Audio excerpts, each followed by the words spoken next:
আজকে গ্রাম থেকে আমার দাদি ঘুরতে এসেছে, তারপরে তার গাড়ি নিয়ে সাথে সাথে ঘরে চলে গেল। আসার সাথে সাথে চা খাওয়ার জন্য জিভ দিয়ে জল পড়তেছিল। ওই যা আমার জন্য চা নিয়ে আয়, ঠিক আছে দাদি? দাদি এই নেন, ঠিক আছে। আরে অনেক মজা। আরে তুমি নিয়ে আসতে থাকো, আজকে চা সব খেয়ে ফেলবো। আজকে দাদির জন্য আমি এত চা বানাবো, দাদির জন্য আর কোনদিন চা না খেতে চায়। এই তো বানিয়েছি, একটা একটা করে নিয়েছে দাদি। এই নেন, আজকে সব চা খেয়ে ফেলবো। আরে ওই নাতি, তুই আমার জন্য আরো চা নিয়ে আয়। দাদি আমাকে ছেড়ে দাও, নাও তুমি চা আলা কেক খাও। হ্যাঁ, এই কেক আমি খাবো না, এটা আমি ভেঙে ফেলবো। কিন্তু তার আগে তুমি যদি চাও তোমার মা জান্নাতে যাক, তাহলে ভিডিওতে একটা লাইক করে চ্যানেলটিকে সাবস্ক্রাইব করে দাও। আর যদি চাও জাহান্নামে যাক, তাহলে কিছুই করতে হবে না, কমেন্টে বলো আই লাভ ইউ মা।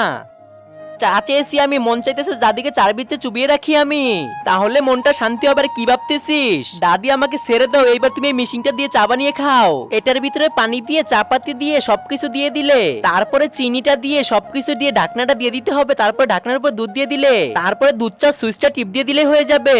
পানি উতরানো হয়ে গেলে দুধগুলো নিচে যে একলাই সবকিছু মিলে দুধ চা হয়ে যাবে। এই তো তোমার দুধ চা হয়ে গেছে। তারপরে দেখো আমাদের 5 মিনিটে দুধ চা রেডি হয়ে গেছে। আর এই সুইচটা চালু করলে তুমি সবসময় চা গরম করতে পারবে। হ্যাঁ, এটার থেকে চা খেলে তো অনেক মজা লাগে। আইডিয়া। আমার দোকানেও আমি এভাবে চা বিক্রি করবো। বন্ধুরা তোমরা সবাই লাইক সাবস্ক্রাইব করে দাও।